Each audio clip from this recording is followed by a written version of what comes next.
So how do we build relationships? Find out in this episode of IncreMental Health Tips.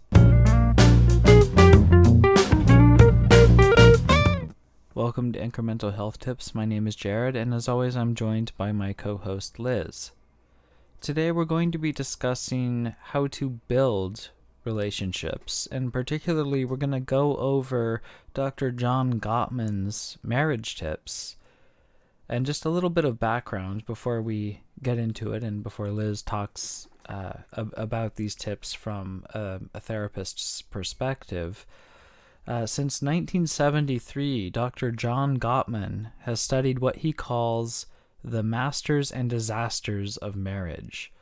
Ordinary people from the general public took part in long-term studies, and Dr. Gottman learned what makes marriages fail and what makes them succeed, and what can make marriages a source of great meaning. By examining partners' heart rates, facial expressions, and how they talk about their relationships to each other and to other people, Dr. Gottman was able to predict with more than 90% accuracy which couples would make it and which would not. So Dr. Gottman has a lot of advice for marriage based on all this research, and we're going to go over it today. So I've got a list of 7 main tips here that stem out of Gottman's research. And so what I'll do is I'll introduce each one. And Liz, if you wouldn't mind sharing your perspective as a therapist and just kind of help us unpack the term a little bit. So the first tip is to seek help early. Now that's pretty self-explanatory, but Liz, what's been your experience on that? Well, Gottman has found that most couples wait until they've been married for 6 years before they seek help, and often that unhappiness starts long before they actually get into a therapist's office.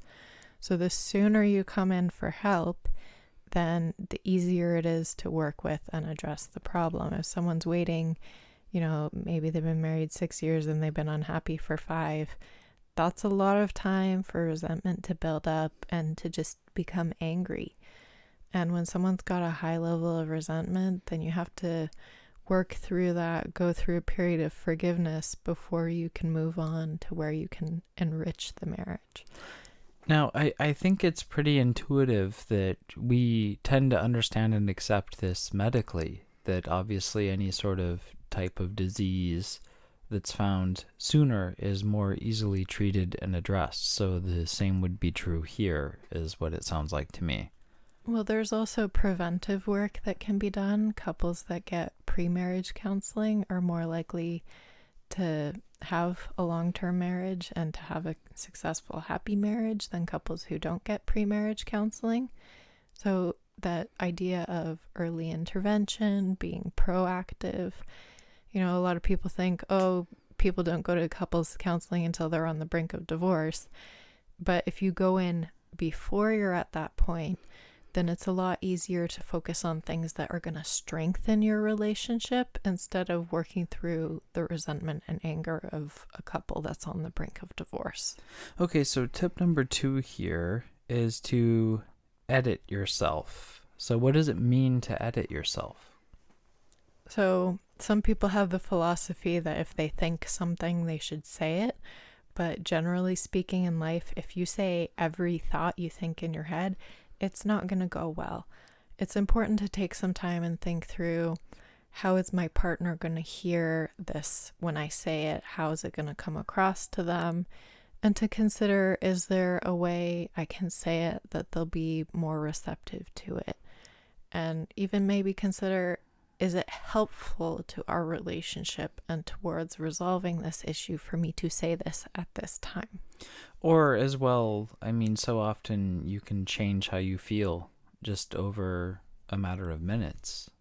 Yes, I very often say, let's talk about this after I eat. Because usually I'm ragingly angry right before a meal, and then after I eat, I'm not even bothered by it.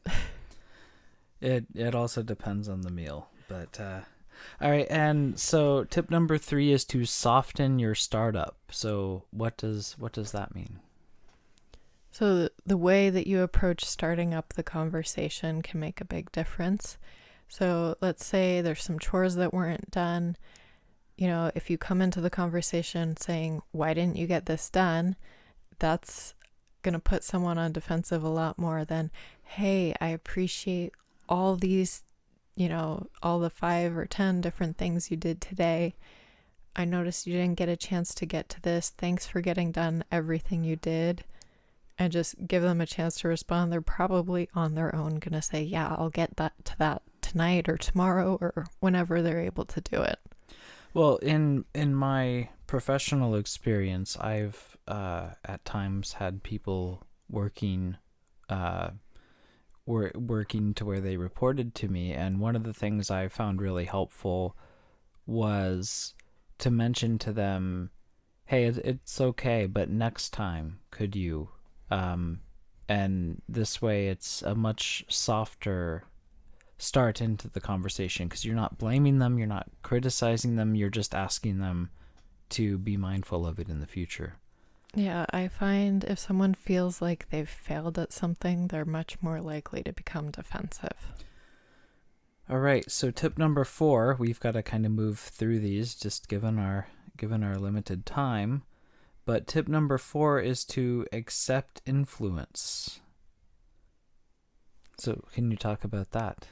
Yeah, so what that means is if your spouse is making a request from you, maybe you can't do it every time, but it is important to actually give in to that request sometimes, to hear them out, and to really think about, well, what does it mean to my partner if I give them what they want in this case? So for an example, maybe, you usually work late or you're planning to work late one night and your spouse says, "Well, can you come because I need help with this thing and I need you to be there." You need to actually take some time to think about, what does it mean to my partner, and is there a way to make this work, instead of just saying, "No, I've already planned to work that day." Yeah, and also it's your partner, whether intentionally or not, is trying to hint you, and the ability to even move a little bit and compromise and accommodate can really go a long way into gaining some good faith for those times that maybe maybe your partner has critical thoughts of you. Mm-hmm. So moving on. So tip number 5 is to have high standards. Yes, so if you have high standards for how you're going to treat the other person and how they should treat you, as in no name calling, no abusive behavior, you're really trying to treat each other in the best way possible, as if this person is the most important person to you, then those high standards are going to help to strengthen and build your relationship. Well, standards don't tend to raise over time. They definitely lower over time. I'm not saying they can't, but that tends to be the trajectory of it. So that is an important consideration. Tip number 6 is to learn to repair and exit the argument. Yeah, so it can be very easy, especially if people are tired, to say the wrong thing or the person understands it in the wrong way, and then the argument gets heightened and, maybe you start yelling or whatever. And so it's important to recognize, oh, I've said the wrong thing. Maybe we need to take a break from this conversation, or just kind of dial it back a bit and, "I'm sorry I said that," and just restart if you can. Well, and also focusing on the common ground you have, because if you want the same thing, if you have the same goal, by affirming that, no, we're actually on the same side of this, that may help as well. Oh, it makes such a big difference if people can say, "Yes, we both agree on this one point," even if they disagree on how to accomplish it. So this last one, the 7th tip, seems obvious, seems intuitive, but is to focus on the bright side. So what difference can it make to focus on the bright side? Well, if you've had the experience of being around people who show you appreciation, it makes a really big difference when you hear, oh, great job on this, you're doing exactly what you need to do. Hearing those positive affirmations can really make people feel like what they're doing is worthwhile, whereas if they're hearing negative feedback more than the positive, it really tends to decrease someone's motivation to continue to do the positive work that they've been doing. Well, and we can see this in a number of ways, like finding ways, like, for example, couples that have fun together. Over time, especially after the first few years of marriage, marriages can get very administrative. Your relationship doesn't revolve around having fun together. And so maybe finding something funny to watch together or something that you both enjoy to do together can also really help you focus on the bright side, because then you can maybe find some happiness or positivity in more moments together, which can really help you through the times where maybe you don't feel as happy or positive through it. Well, that's all the time we have for today, but thank you very much for listening. If you enjoy our content, please consider liking, sharing, commenting, and subscribing. We upload new episodes of our podcast every Tuesday, and on our YouTube channel, we upload daily short mental health tips that are each under 1 minute.